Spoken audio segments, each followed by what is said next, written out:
बस 1 minute guys join कर रहे हैं। 1 मिनट वेट करते हैं, उसके बाद क्लास स्टार्ट करेंगे।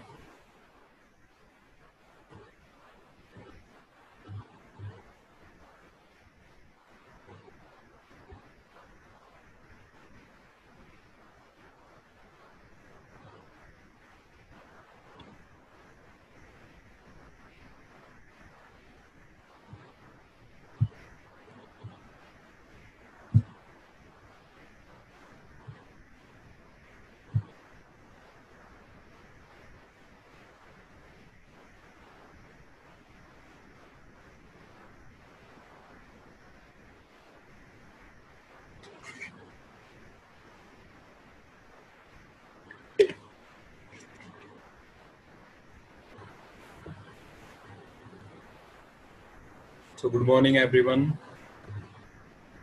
स्टार्ट करते हैं। बाकी जो ज्वाइन होंगे बाद में मैं करता रहूँगा साथ साथ में। So today is the third class and today we will discuss validity and reliability.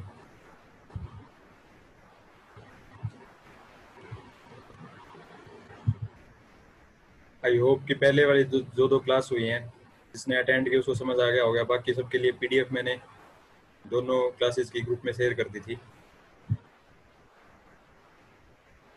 उसके बाद कोई क्वेरीज हो ना क्लास से रिलेटेड तो आप ग्रुप में पोस्ट कर सकते हैं। So today is the third lecture, reliability and validity.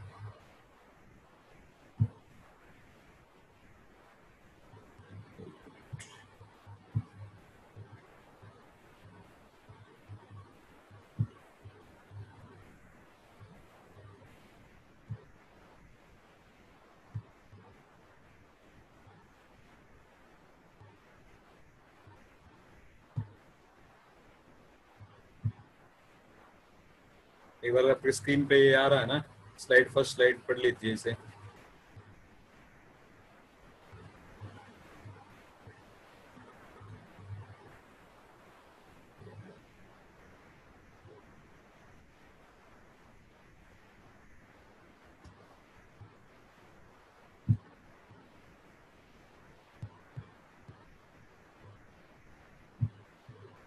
So let's start now.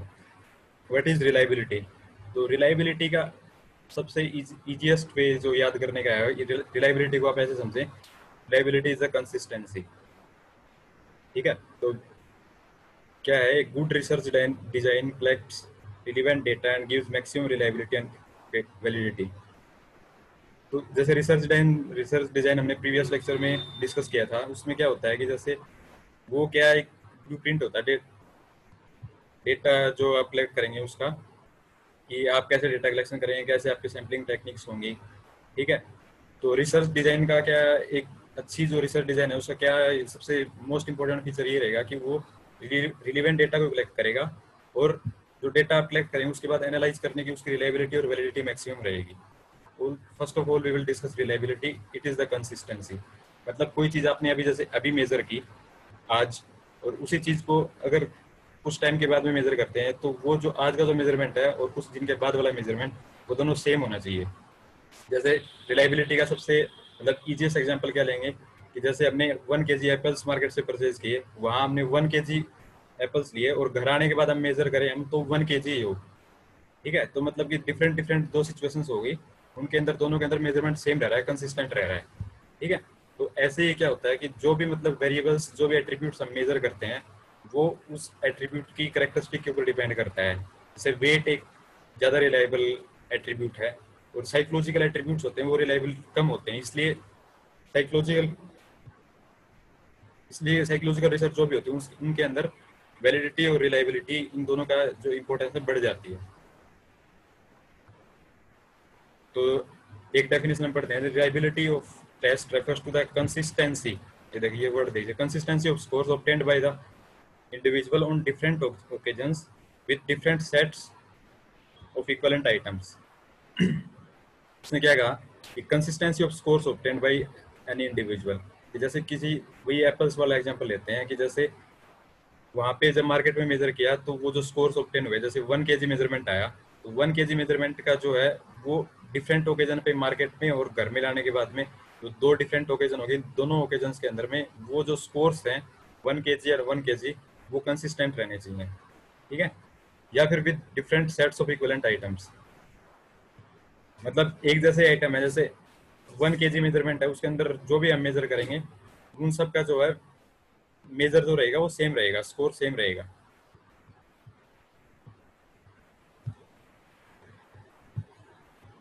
उसके बाद हम डिस्कस करेंगे टाइप्स ऑफ रिलायबिलिटी और मेथड्स ऑफ एस्टिमेटिंग रिलायबिलिटी। ये मतलब रिलायबिलिटी जैसे कंसिस्टेंसी ऑफ मेजर्स है, कंसिस्टेंसी ऑफ स्कोर्स है, उसको मेजर करने के क्या क्या मेथड्स हैं। तो बेसिकली दो तरह की दो तरह के मेथड्स होते हैं। एक तो एक्सटर्नल होता है, तो एक्सटर्नल में क्या हुआ, जैसे एक्सटर्नल कंसिस्टेंसी प्रोसीजर्स देखिए, जैसे रिलायबिलिटी के बारे में मैंने पहले बताया था कि रिलायबिलिटी इज द कंसिस्टेंसी। सो इसके जो मेथड्स हैं उसके अंदर फर्स्ट मेथड में एक्सटर्नल कंसिस्टेंसी प्रोसीजर्स के बारे में लिखा है। तो कंसिस्टेंसी प्रोसीजर्स में क्या है, comparing data collected from two independent processes.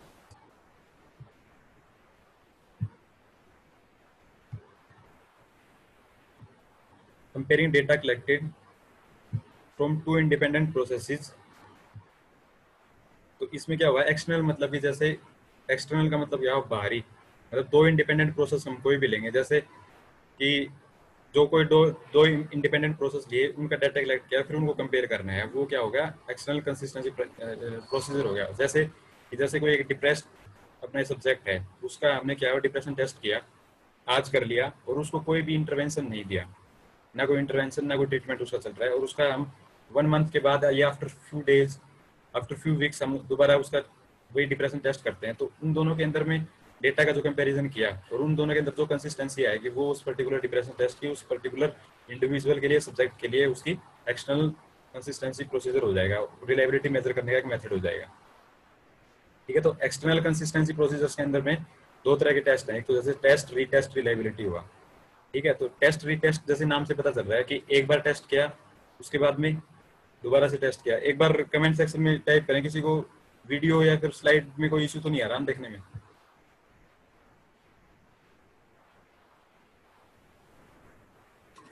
क्योंकि मुझे बीच बीच में ऐसे स्क्रीन पे मैसेज आ रहा है कि स्लो इंटरनेट कनेक्शन।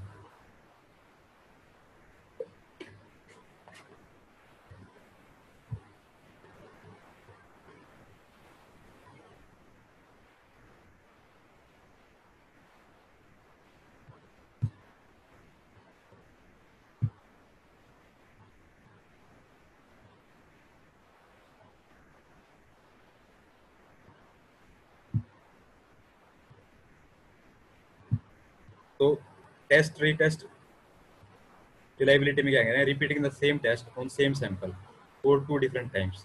जैसे कोई भी वही मतलब इन जनरल लेते हैं, जैसे किसी का एटीट्यूड मेजर करने के लिए हमने कोई टेस्ट लिया, ठीक है, वो सेम टेस्ट सेम इंडिविजुअल के ऊपर अलग अलग टाइम पे किया। जैसे आज हमने ले लिया, और 5 दिन सपोज करो, 5 after 5 days we are conducting the same test on the same individual, और मतलब सेम इंडिविजुअल हो गया तो same sample size same sample हो गया। तो उन दोनों की जो कंसिस्टेंसी रहेगी कि जैसे आज जो मेजरमेंट हुआ और उसका कुछ दिन बाद जो मेजरमेंट हो रहा है, उन दोनों के अंदर में वो होगा टेस्ट रीटेस्ट रिलायबिलिटी। जैसे टेस्ट रीटेस्ट रिलायबिलिटी होता है, उसके कुछ जैसे लिमिटेशंस होती हैं, ठीक है। लिमिटेशंस में क्या है, जैसे एक सबसे पहले लिमिटेशन क्या है, मेमोरी इफेक्ट। मेमोरी इफेक्ट में क्या होगा कि जैसे किसी का सपोज करें कि आज हमने मेमोरी टेस्ट किया,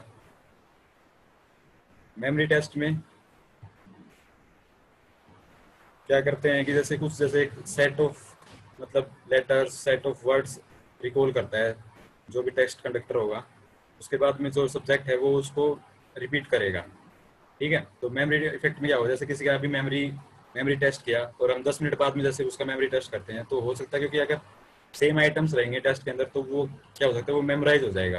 तो मेमोराइज हो जाएगा तो नेक्स्ट टाइम जो टेस्ट कंडक्ट करेंगे उसके टेस्ट स्कोर में और अभी पहले जो किया था उसके टेस्ट स्कोर में डिफरेंसेस आ सकते हैं। तो ये उसकी एक मतलब लिमिटेशन होगी कि उसको मेमोराइज होने से टेस्ट के स्कोर्स में डिफरेंस आ जाएगा। एक प्रैक्टिस इफेक्ट, जैसे इंटेलिजेंस टेस्ट करते हैं, तो इंटेलिजेंस टेस्ट में क्या होगा इंटेलिजेंस टेस्ट जैसे आज किया, जैसे आप लोगों ने किसी ने कोई इंटेलिजेंस टेस्ट किया होगा, तो उसमें करने के बाद क्या, तो जो आइटम्स होते हैं उनके साथ में सब्जेक्ट फेमिलियर हो जाता है। तो नेक्स्ट टाइम जब वो सेम टेस्ट उसी को उसके ऊपर कैरी आउट किया जाता है, तो वो क्या करेगा, उन आइटम्स को जो उसका फेमिलियर हो गया तो उसकी प्रैक्टिस होगी, तो वो क्या है कि उसके ऊपर टाइम स्पेंड किए बिना ही जल्दी मतलब नेक्स्ट आइटम पे मूव ऑन कर जाता है, उसको टिक करके कि उसको पता है ऑलरेडी। तो प्रैक्टिस होने से वो स्कोर्स में जैसे वेरिएशंस आएंगे, तो उन दोनों में रिलायबिलिटी पुअर हो जाती है।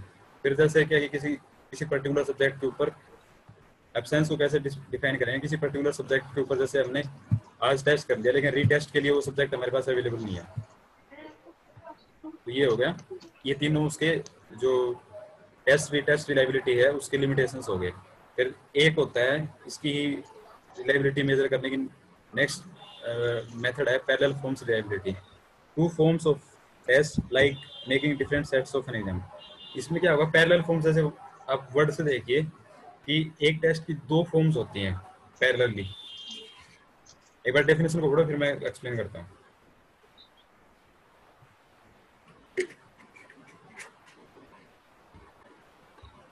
इसमें सिर्फ इसके इस इन तीन वर्ड्स पे फोकस करो।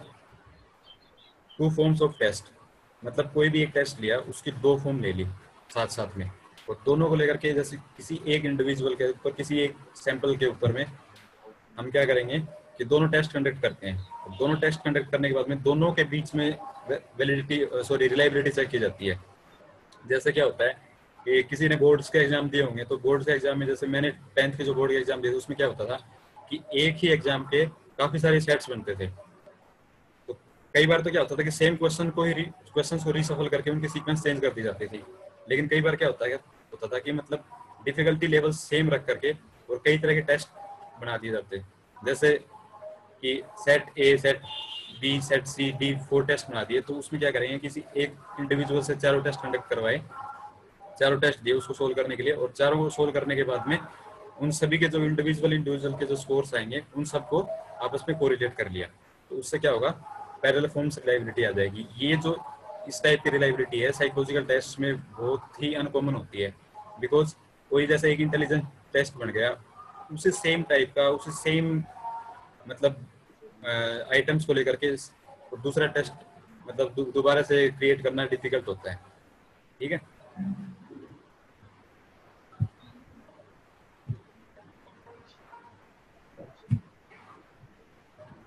तो पहले वाले जो मैं दो मेथड्स थे वो थे एक्सटर्नल कंसिस्टेंसी प्रोसीजर्स के।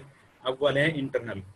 इंटरनल इंटरनल में जैसे एक्सटर्नल में क्या था कि जैसे एक्सटर्नल मतलब इंडिविजुअल या फिर सब्जेक्ट स्पेसिफिक थे वो, या फिर सब्जेक्ट के ऊपर करेंगे या फिर टेस्ट के मतलब दो तरह के टेस्ट करके वो किसी सैंपल के ऊपर में एक टाइम जैसे टेस्ट टेस्ट में अभी टेस्ट कंडक्ट करवा लिया फिर दोबारा टेस्ट कंडक्ट करवाएंगे, उसके ऊपर डिपेंडेंट था। इंटरनल में क्या है, जैसे इसके अंदर बेसिक कंसेप्ट क्या लेते हैं, items measuring the same phenomena should produce similar results. मतलब जैसे कोई एंजाइटी का टेस्ट लिया, इस इन वर्ड्स पे फोकस करो कि एंजाइटी टेस्ट में क्या करेंगे कि एंजाइटी टेस्ट के जितने भी आइटम्स हैं, items measuring same phenomena should produce similar results. जैसे एंजाइटी टेस्ट के जितने भी आइटम्स होंगे, सारे आइटम्स क्या करेंगे, मतलब सिमिलर रिजल्ट्स प्रोड्यूस करेंगे। सिमिलर रिजल्ट्स प्रोड्यूस करने का मतलब क्या हुआ कि जैसे किसी एक आइटम का हाई स्कोरिंग अगर आपको हाई एंजाइटी की तरफ इंक्लाइन कर रही है, तो second item, third item, fourth item, सभी आइटम्स का कि सभी हाई स्कोर्स आपको हाई एंजाइटी की तरफ ही इंक्लाइन करने चाहिए। ठीक है। इसमें इंटरनल कंसिस्टेंसी प्रोसीजर में बेसिकली ये कंसेप्ट, ये नोशन जो है एक्सपेरिमेंटल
अभी आ रही होगी आवाज?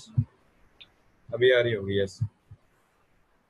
तो ये बेसिक जो कॉन्सेप्ट था ये हमने डिस्कस कर लिया था कि इसमें क्या करते हैं कि same phenomena should produce similar results, items जो भी मेजर कर रहे हैं। जैसे इसमें तो इंटरनल कंसिस्टेंसी में क्या होता है,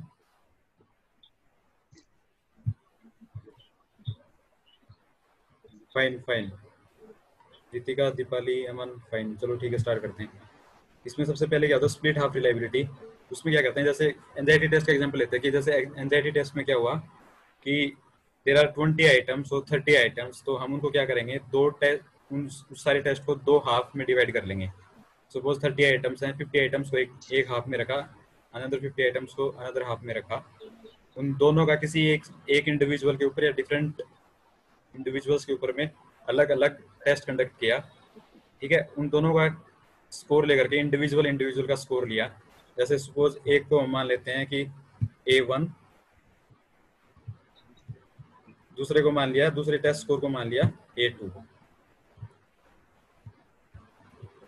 A1 आया फर्स्ट हाफ से, A2 आया सेकंड हाफ से। दो हाफ में डिवाइड करने के बाद में दोनों ये दोनों रो स्कोर्स हैं दोनों हाफ के, A1 और A2, और उसके बाद में उन दोनों का कोरिलेशन लेते हैं। ठीक है, कोरिलेशन लेने के बाद में वो जो R आया, स्मॉल r, जिसको यहाँ से रिप्रेजेंट इस फॉर्मूला में रिप्रेजेंट किया है, this is the correlation between two halves. उन दोनों के बीच में कोरिलेशन निकालेंगे और उस पर्टिकुलर टेस्ट की, जैसे एंजाइटी का जो टेस्ट हमने लिया था, उसकी रिलायबिलिटी, स्प्लिट हाफ रिलायबिलिटी का फॉर्मूला क्या हो जाएगा, 2r डिवाइडेड बाई 1 + r। इस फॉर्मूला में जो कोरिलेशन से r की वैल्यू आएगी उसको पुट करेंगे, तो कैपिटल R वैल्यू आ जाएगी, वो स्प्लिट हाफ रिलायबिलिटी की आ जाएगी। आई होप समझ में आ गया होगा। ठीक है, तो इंटरनल कंसिस्टेंसी में फर्स्ट हो गया स्प्लिट हाफ, सेकंड है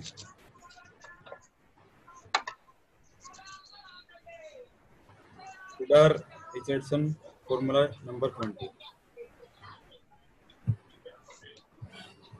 ठीक है, तो ये क्या है, इस पर्टिकुलर रिसर्चर का 20th फॉर्मूला था। ठीक है, इसके अंदर मैं थोड़ा अंडरलाइन कर लेता हूँ, जो चीज़ें आपने फोकस कर रहे हैं, जिनके ऊपर ध्यान देना। इसके अंदर सबसे पहले एक कॉन्सेप्ट होता है, इस फॉर्मूला को पढ़ने से पहले बाकी फॉर्मूला को एक बार फॉर्मूला पे फोकस ना करें, इस पे देखेंगे तो एक चीज़ आएगी कि आइटम डिफिकल्टी आती है एक चीज़। ठीक है, आइटम डिफिकल्टी कैसे निकालते हैं, जैसे कोई एक टेस्ट लिया, कोई भी टेस्ट, उस टेस्ट में हम क्या करते हैं कि उस टेस्ट में सपोज करो कि 100 आइटम्स, 100 क्वेश्चन हैं, और हमने किसी क्लास में वो टेस्ट सर्कुलेट कर दिया 100, कोई भी मतलब कोई भी टेस्ट लेते हैं, आइटम्स नहीं, कोई भी एक टेस्ट लिया, उसको हमने 100 स्टूडेंट्स में सर्कुलेट कर दिया।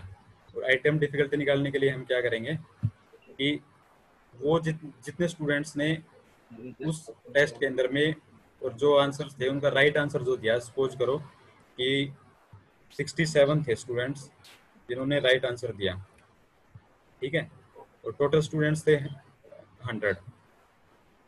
तो आइटम डिफिकल्टी निकालने का फॉर्मूला क्या होता है कि number of candidates who are giving correct answer that is 67 divided by number of students who were giving the test और टेकिंग द टेस्ट। सो इसकी आइटम डिफिकल्टी क्या आ जाएगी 0.67, दिस इज 0.67, ठीक है। तो जितनी ज़्यादा आइटम डिफिकल्टी इंडेक्स की वैल्यू जितनी ज़्यादा हाई होती है ना, तो वो टेस्ट उतना इजी होता है। ऑप्टिमली जाए, ऑप्टिमल मतलब एक किसी भी मतलब टेस्ट की, साइकोलॉजिकल टेस्ट की जो डिफिकल्टी लेवल होता है वो 0.4 टू 0.5 इतना रखा जाता है कि एक एवरेज डिफिकल्टी रखी जाती है। मतलब कि अगर ये इस कॉन्सेप्ट को कैसे समझेंगे कि आइटम डिफिकल्टी की वैल्यू की जितनी ज़्यादा हाई होगी वो टेस्ट इतना ईजी कैसे होगा कि जैसे यहाँ पे 67 स्टूडेंट्स ने आउट ऑफ 100 ने 67 ने राइट आंसर दिया था, that means more number of students are giving right answer. तो ये जब वैल्यू 67 की बजाय जैसे आप सपोज करो कि ये वैल्यू अगर 90 हो जाती है तो ये 90/100 हो जाएगा और इसका आइटम डिफिकल्टी इंडेक्स क्या आ जाएगा 0.9। तो आइटम डिफिकल्टी इंडेक्स 0.9 आया, इसका मतलब क्या हुआ कि आइटम डिफिकल्टी इंडेक्स पहले 0.67 से 0.9 इंक्रीज हो गया है। ये इंक्रीज हो गया है तो मतलब कि वो पर्टिकुलर टेस्ट तो इजी हो गया ना, तभी तो ज़्यादा स्टूडेंट्स आंसर दे पा रहे हैं, ठीक है। तो फॉर्मूला में जैसे क्या देखेंगे कि ये जो पी की वैल्यू जो यहाँ पे दे रखी है ना, पी की वैल्यू को पढ़ते हैं एक बार। Item difficulty is a proportion और percentage of those answering correctly of an item. For example, symbol P is used to represent the difficulty index. Suppose an item X has P6 0.67, ये 74 नहीं आएगा, यहाँ पे 67% आएगा। So 67% of those who answered the item. To compute reliability with the help of Tudor Richardson formula 20, the following formula is used. PR20 का formula क्या है? n upon n-1। तो n तो क्या है, number of items in the test हो गया, ठीक है। और ये सिग्मा स्क्वायर रिसर्च पढ़ेंगे उसमें आएगा कि variance of the scores on the total test, ये वेरिएंस निकाला जाता है, ठीक है। Sigma square variance of scores हो गया and p is the proportion of examiners getting an item, each item correct, और q is the proportion of examiners getting each item wrong. तो p और q क्या हो गए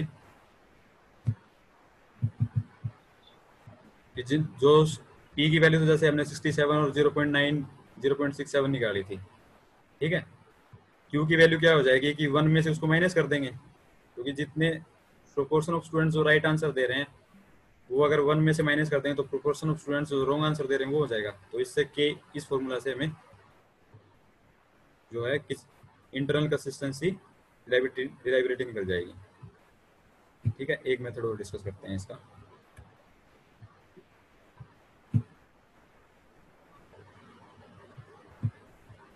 ये मेथड है क्रोनबेक अल्फा। जैसे पहले वाले मेथड का एक इंपॉर्टेंट फीचर मैं बताना भूल गया, इसमें देखो क्या होता है कि KR20 फॉर्मूला जो है इसके अंदर में जैसे जो आइटम्स जिस भी पर्टिकुलर टेस्ट के अंदर आइटम्स का स्कोर जैसे 0 और 1 की फॉर्म में आता है ना, जैसे मतलब ट्रू फॉल्स हो गया, राइट रॉन्ग हो गया, उसके लिए ये मेथड यूज किया जाता है। दूसरा जैसे किसी कोई टेस्ट आपने देखा हो तो उसके अंदर में जैसे आइटम्स इस तरह की उसके जो रिस्पॉन्सेज होते हैं इस तरह के होते हैं, agree, disagree, strongly agree, strongly disagree, ठीक है। तो 0-1 की फॉर्म में ना होगा कि इस फॉर्म में होते हैं ना, तो उसके लिए ये क्रोनबेक अल्फा का यूज करते हैं।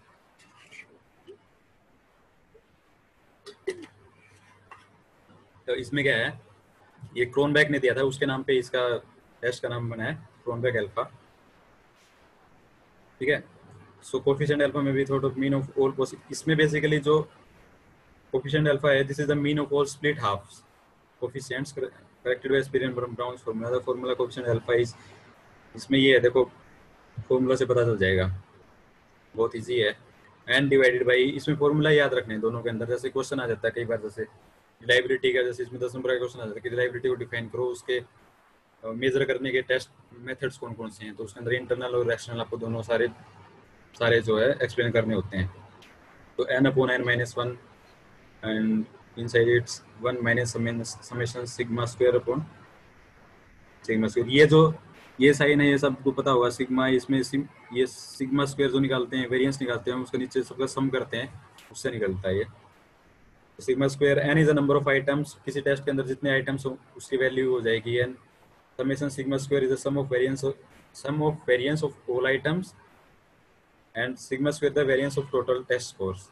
ठीक है, तो मतलब कि इससे क्या होगा कि ये जो कोफिशिएंट अल्फा जो निकल के आएगा, 0 और 1 के बीच में वैल्यू होती है इसकी।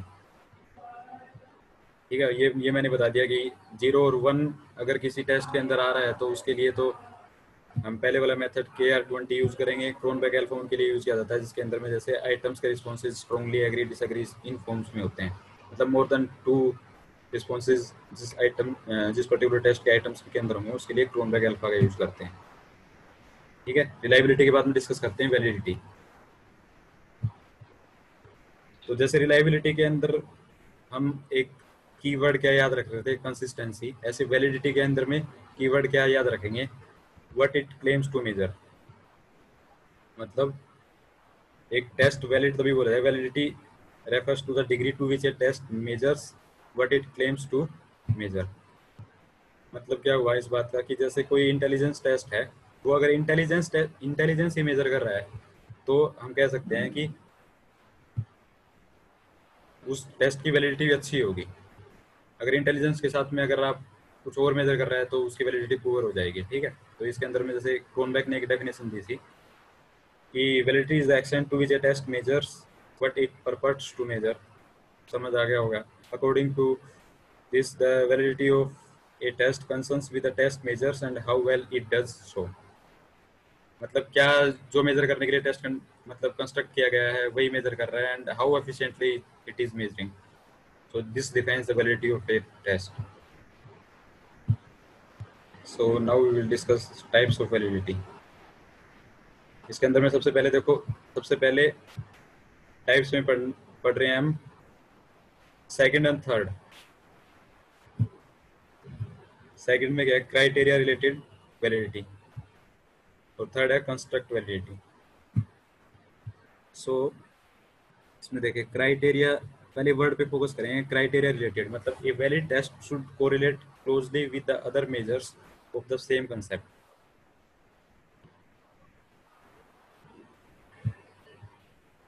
मतलब जैसे यूजुअली हम इसको क्या कैसे करें हैं कि मतलब a valid test should correlate closely with other measure of the same concept. मतलब कोई जैसे इंटेलिजेंस टेस्ट है, वो इंटेलिजेंस मेजर कर रहा है, और दूसरा इंटेलिजेंस टेस्ट है, वो भी इंटेलिजेंस ही मेजर कर रहा है, तो उन दोनों के बीच में मतलब एक दूसरे के साथ में क्या कोरिलेशन है, दोनों का क्राइटेरिया सेम है तो दोनों में क्या कोरिलेशन है, तो उसमें आता है क्राइटेरिया रिलेटेड वैलिडिटी। इसके अंदर दो टाइप होते हैं, कंकरेंट एंड प्रेडिक्टिव।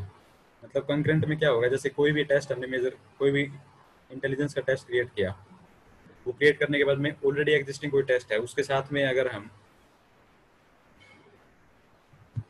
उसकी जैसे कोरिलेशन लेते हैं तो वो हो गया कंकरेंट। और प्रेडिक्टिव में क्या हुआ कि जैसे कोई टेस्ट अभी हमने कंस्ट्रक्ट किया, उसके बाद में फ्यूचर में कोई टेस्ट होने वाला है, उसके साथ में उसकी हम क्या है वैलिडिटी मेजर करेंगे, तो वो होगा प्रेडिक्टिव। उसके बाद में है क्राइटेरिया, और क्राइटेरिया रिलेटेड के बाद में कंस्ट्रक्ट वैलिडिटी। कंस्ट्रक्ट का मतलब होगा बिल्ड। ठीक है, तो test should actually measure whatever theoretical construct it supposedly test, not something else. मतलब जैसे कोई टेस्ट है, लीडरशिप का टेस्ट कोई बनाया, तो वो जो टेस्ट है किसी और कंस्ट्रक्ट को, किसी और बिल्ड को, किसी और मेक को मेजर नहीं करना चाहिए। वो जिस पर्टिकुलर पर्पस के लिए, जैसे वैलिडिटी के अंदर सारे जो टाइप्स ऑफ वैलिडिटी के अंदर एक चीज पे आपका फोकस रहेगा कि validity is basically it measures what the test is suppose to measure. तो इसमें क्या हुआ, कंस्ट्रक्ट का मतलब उसके जो टेस्ट के आइटम्स हैं वो जो होल और इन ए नटसेल जो टेस्ट मेजर कर रहा है उन्हीं चीज़ों को मेजर कर रहा है, तो उसकी कंस्ट्रक्ट वैलिडिटी उस पर्टिकुलर टेस्ट की हाई हो जाएगी। For example a test of leadership ability should not actually test extroversion. ठीक है, जैसे फिर इंटेलिजेंस टेस्ट एप्टीट्यूड को या फिर किसी और पर्टिकुलर जो चीज़ को मेजर ना करे। इसमें कन्वर्जेंट और डाइवर्जेंट दो तरह के टाइप्स होते हैं। जैसे कोई स्ट्रेस टेस्ट लिया तो कन्वर्जेंट उसको तब बोलेंगे जब कोई स्ट्रेस टेस्ट उसका टेंशन, एंजाइटी और पुअर हेल्थ के साथ में अगर कोरिलेशन हाई होगा तो वो कन्वर्जेंट हो जाएगा। डिस्क्रीमेंट का मतलब क्या हुआ कि जैसे हमने कोई भी जैसे हैप्पीनेस का कोई टेस्ट लिया, लाइफ सेटिस्फेक्शन का कोई टेस्ट लिया, और उस टेस्ट का टेंशन एंजाइटी और पुअर हेल्थ के साथ में पुअर कोरिलेशन या फिर लो कोरिलेशन है, तो वो डाइवर्जेंट हो जाएगा, डिस्क्रिमिनेंट हो जाएगा। डिस्क्रिमिनेंट मतलब एक की वैल्यू अगर हाई हो रही है तो दूसरे की वैल्यू वो पुअर बता रहा है। ठीक है। कंटेंट वैलिडिटी के अंदर क्या होता है, फर्स्ट पे फोकस करें अभी आप। Content validity refers to the extent to which the items of on a test are fairly representative of the entire domain the test seeks to measure. Items are relevant to the content being measured. मतलब इस चीज को कैसे समझेंगे, जैसे कोई psychology का आप टेस्ट दे रहे हैं, तो उस टेस्ट के जो आइटम्स हैं वो सारे, मतलब उस टेस्ट को जो भी मतलब इंडिविजुअल दे रहा है, तो उस टेस्ट के सारे आइटम्स साइकोलॉजी की नॉलेज के ऊपर ही डिपेंडेंट होने चाहिए। ये नहीं कि मतलब जैसे अगर आप कोई साइकोलॉजी के टेस्ट दे रहे हैं, तो अगर आप फिजिक्स के अंदर आप गुड स्कोर करते हैं तो आपका साइकोलॉजी टेस्ट के अंदर आपका स्कोरिंग अच्छी हो रही है। मतलब अगर इंटेलिजेंस मेजर करने वाला टेस्ट, इंटेलिजेंस से रिलेटेड आइटम्स ही उसके अंदर, उसका सारा कंटेंट जो है वो उस पर्टिकुलर डोमेन, उस पर्टिकुलर कंस्ट्रक्ट जो वो टेस्ट मेजर करने जा रहा है उसी के सारे होने चाहिए, तो वो कंटेंट वैलिडिटी हो जाएगी।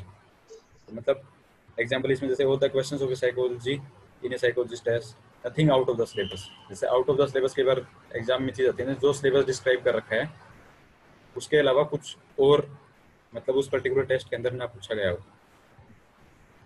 ठीक है, एक बार फेस वैलिडिटी पढ़ो क्या लिखा है इसके अंदर।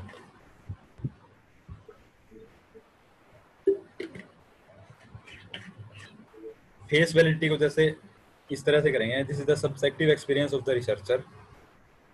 मतलब कोई जैसे टेस्ट हमने जस्ट ऐसे देखा थोरोली, जैसे मैथ की बुक जैसे कोई ओपन करते हैं ना, मैथ की बुक देखते ही उसके अंदर जैसे मतलब ट्राइंगल, सर्कल, ये सब चीजें देख करके, टेबल्स देख करके हमें पता चल जाता है कि जैसे मतलब प्रोली रीड ना करे, फ्रंट पेज ना हो, तो हमें पता चल जाएगा कि जैसे मैथ की बुक है। ऐसे साइंस की बायोलॉजी की बुक होगी, तो बायोलॉजी की बुक में क्या होता है कि जैसे बॉडी पार्ट्स के डायग्राम्स और ये सब मतलब चीजें देख करके हमें पता चल जाता है कि जैसे ये बायोलॉजी की बुक है। तो ऐसे ही मतलब it refers to what appears to measure superficially, मतलब वो इन ए ब्रॉडर प्रोस्पेक्ट वो टेस्ट क्या मेजर कर रहा है वो देख करके हमें पता चल जाए, तो उससे क्या होगा कि उस पर्टिकुलर टेस्ट की फेस वैलिडिटी हाई होगी। तो फेस के अंदर judging a book by the cover. Content validity के अंदर मतलब it all the items are measuring what the test is supposed to measure. Criteria related and construct related, ये चार तरह की टाइप्स हैं।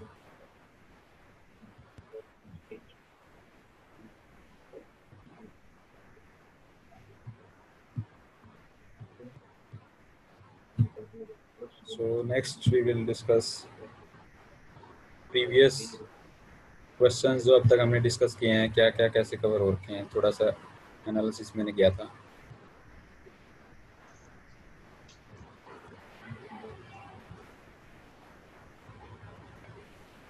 सो वी हैव 5 मिनट्स, डिस्कस कर लेते हैं एक बार। जैसे दिसंबर 19 के अंदर ये क्वेश्चन आया था, define reliability, discuss the various methods of estimating reliability. आज हमने डिस्कस किया है रिलायबिलिटी और उसके इंटरनल एक्सटर्नल दोनों। इंटरनल के अंदर कौन कौन से 3 मेथड्स हमने KR20, Cronbach alpha test, v test, और एक्सटर्नल के अंदर में 2 मेथड्स हमने डिस्कस किए थे। तो ये दिसंबर का क्वेश्चन आया हुआ है दिसंबर 19 के अंदर। तो दिसंबर 19 के अंदर देखो कंस्ट्रक्ट वैलिडिटी का क्वेश्चन भी आया हुआ है, ये 3 मार्क्स का था। तो मतलब हमने एक ब्लॉक के 2 यूनिट्स डिस्कस किए, उसके अंदर ही कम से कम 13 मार्क्स का कवर हो गया था दिसंबर 19 के क्वेश्चन के अंदर। तो दिसंबर 18 का जैसे एक क्वेश्चन मैंने देखा था, define validity, discuss the various threats to 2+4। ये 2+4 तो ये कॉपी हो गया ऐसे ही, इसको ऐसे पढ़ें, discuss the various threats to internal validity. Internal validity के थ्रेड्स भी हमने डिस्कस किए थे, वो और वैलिडिटी को डिफाइन करना था। What are the objectives of research design, research design के ऑब्जेक्टिव हमने लास्ट क्लास में डिस्कस किए थे। Explain various types of research design, ये हम डिस्कस करेंगे, टाइप्स क्या होते हैं अभी आने में भी नेक्स्ट क्लास में, नेक्स्ट क्लास में डिस्कस होगा। फिर ये क्वेश्चन भी आया, explain the various methods of estimating reliability, 10 number का था ये, 10 बीच में ऐसे कॉपी हो गया। Estimating reliability of a test, तो वेरियस मेथड्स हमने आज डिस्कस किए हैं। Objectives of a good research discuss कर चुके पहले। Discuss the steps involved in research process, research process के स्टेप्स हमने जैसे सबसे पहले क्या है, फाइंडिंग द प्रॉब्लम, उसके बाद में जो 6 स्टेप्स हमने डिस्कस किए थे, 7 स्टेप्स है टोटल, मतलब पब्लिकेशन तक करके, तो वो हमें डिस्कस करें। Describe the different methods of estimating reliability, ये 6 ऐसे बीच में कॉपी हो गया। दिसंबर 17 का ये क्वेश्चन है। तो ये रिलायबिलिटी का क्वेश्चन देखो, ये क्वेश्चन कितनी बार रिलेट, दिसंबर 17 का question different methods of estimating reliability दिसंबर 19 के अंदर फिर आ रहा है। तो क्वेश्चंस रिपीट होते हैं ना। रिसर्च के जो देखो स्टेप्स 17 में आया था, तो हो सकता है ये इस बार ये क्वेश्चन आए। ठीक है, तो ये आज की क्लास में आज जितने डिस्कस करते हैं। So I thank you all for sparing your precious time.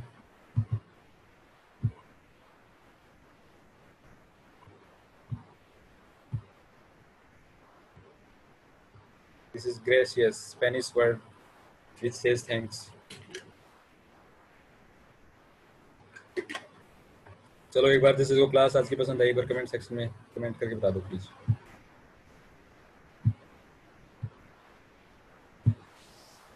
Pritika Bhatt and Priyanka, welcome.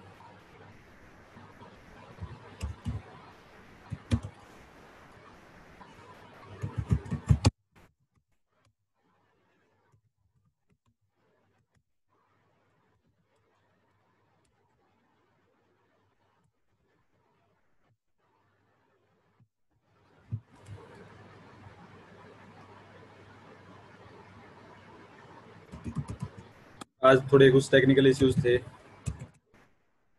Net की वजह से हो गया था, तो I will try to manage next time ऐसा ना हो।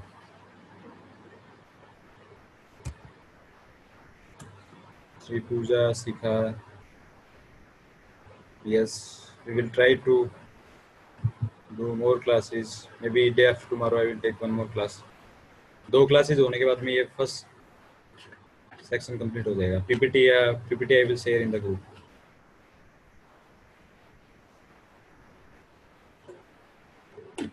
चलो ठीक है guys, thanks a lot for your time, see you all in the next class. या PPT I will share, and wishing you all a very happy Raksha Bandhan। Okay guys, now